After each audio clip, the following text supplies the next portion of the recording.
l'état des loyers au Gabon, il y a une réglementation qui existe avec deux lois importantes. Une qui rend obligatoire la signature des contrats écrits. Cette loi dit que tout contrat aura les nuls. Il y a une autre loi, l'ordonnance 275, qui détermine la fixation du prix du loyer au Gabon. Dans nos enquêtes, nous avons vu que ces lois ne sont pas très bien respectées parce que nous avons au niveau de la DGCC environ 4000 baux enregistrés. Et lorsqu'on le compare au nombre de locataires au Gabon, qui est supérieur et fortement à ces 4000, donc on comprend qu'il y a un problème d'application de la réglementation. Et c'est pourquoi M. le ministre de l'Économie a pensé qu'il était important de rappeler cette réglementation aux opérateurs, de les sensibiliser pendant une période de 3 mois pour que ces deux textes majeurs soient appliqués, ce qui permettra dans un premier temps de sécuriser le bailleur, parce que le bailleur met un investissement à la disposition du locataire.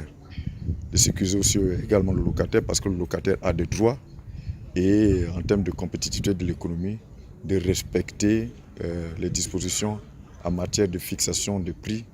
Et je voudrais rappeler ici que le prix du loyer ne doit pas dépasser 1/100 de la valeur de l'investissement. Pour être concret, si votre maison coûte 200 000 francs par mois, il faut que vous ayez réalisé un investissement d'au moins 20 millions.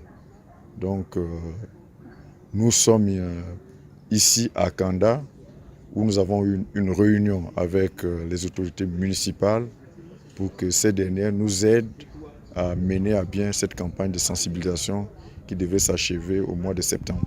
Moi, je pense que cette réunion était nécessaire et elle va dans le sens de la politique du chef de l'État à l'heure actuelle, où il faut que l'informel se transforme en formel.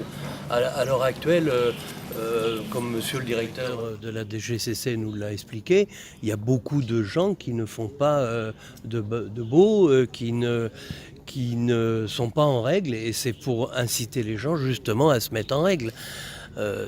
Et arrêter ces pratiques qui sont un peu des pratiques frauduleuses, quoi. Voilà.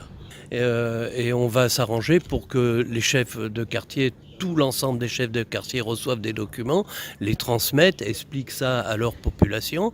Les responsables des mairies aussi vont être au courant et vont transmettre ça à l'ensemble de la population d'Akanda.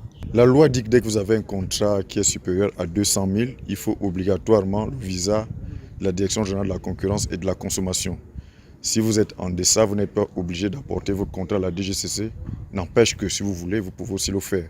Donc, nous rappelons cela, nous invitons les bailleurs, les locataires qui ont signé des contrats au-dessus ou égal à 200 000 à se rapprocher de la Direction générale de la concurrence et de la consommation pour nous assurer que les dispositions contenues dans leur contrat ne sont pas contraires à ce qui est prévu par la loi. La valeur de l'investissement est déterminée par tous les justificatifs que le propriétaire peut déjà fournir. Ça peut être les coûts qu'il a engagés pour faire la route lorsqu'il construisait. Ça peut être les coûts qu'il a engagés pour amener l'électricité ou l'eau, parce que ça peut arriver.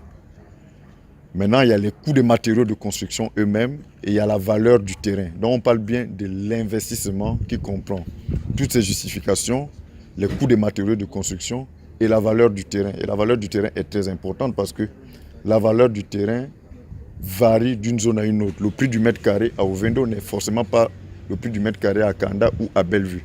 Donc, cette valeur, généralement, elle est réalisée par un expert agréé par le tribunal. Et c'est sur la base de cette valeur que l'on fixe le prix du loyer qui ne saurait dépasser le centième de cette valeur.